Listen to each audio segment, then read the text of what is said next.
Donc nous sommes avec Christophe Lesault cette fois-ci à la Transmartinique 2013, juste avant le débrief. Christophe, comment tu te sens? Christophe, je me sens bien. Donc là ici sur l'île, sur la Martinique, ça fait combien de fois que tu es déjà venu, que tu l'as déjà faite? En fait, j'ai fait toutes les éditions ici, c'est-à-dire au début c'était une première organisation, pas la même qu'il y a aujourd'hui, ça s'appelait le Rennes Manicou. Je l'ai fait 2 fois. Après, en attendant que l'autre organisation prenne, ils ont fait qu'une année le défi bleu, voilà, que j'ai fait, que j'ai gagné. Et là, ça fait la 4e fois que je viens à la Transmartinique parce que je crois que c'est la 4e édition. Voilà. Ouais. Alors, on se prépare comment pour faire cette Transmartinique? Toi qui fais beaucoup d'ultra un peu partout dans le monde, qu'est-ce que la Transmartinique a comme particularité ici? Déjà, c'est un parcours très varié. Déjà, c'est entre guillemets pour ceux qui arrêtent leur saison, c'est la fin de saison. C'est un ultra, alors il faut quand même en garder sous le pied parce que c'est quand même très long. On va le résumer en 3 marathons. Un marathon montagne. Après, nous avons à peu près un marathon canne à sucre, bananerie. Et le 3e marathon sera un peu comme un marathon des sables, qu'avec du sable, bord de plage. Voilà, on résume ça par ça.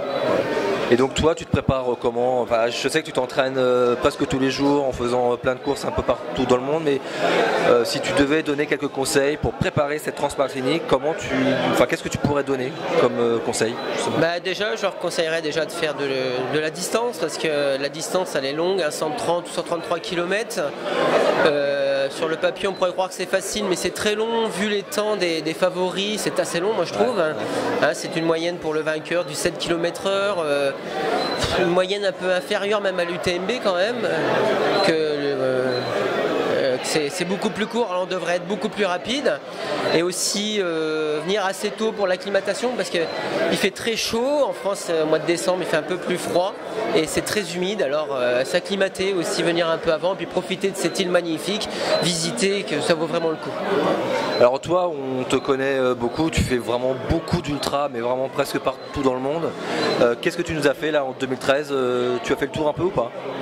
Ouais, en 2013, ça a été un peu... Moi, j'ai beaucoup couru, un peu moins que les autres années, parce que j'ai beaucoup voyagé. Là, je rentre de près de 2 mois d'Amérique du Sud, où j'ai organisé mon trail des Cités d'Or, on a emmené 25 personnes sur 15 jours, et après, j'ai continué le voyage avec mon ami jusqu'à Ushuaia, pour voir de nouveaux parcours, puis profiter aussi un peu pour s'entraîner, puis profiter de visiter d'autres pays, trouver d'autres parcours pour faire visiter ça, moyen de voyage trail.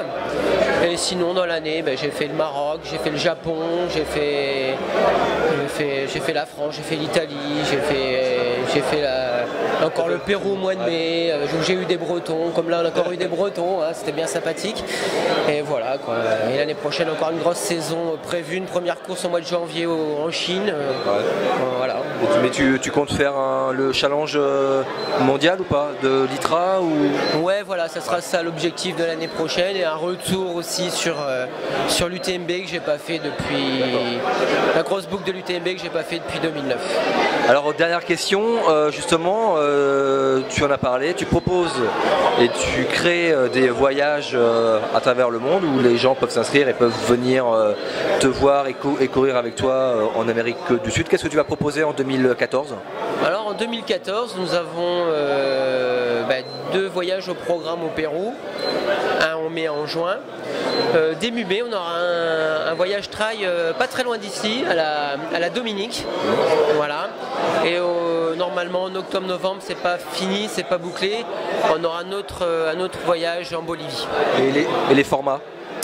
Les formats, en fait, en général, c'est 10 à 15 jours de voyage avec de la visite touristique et la distance entre 150 et 200 km sur les 15 jours. C'est-à-dire, on peut avoir des étapes qui vont de 15 km à 40 km.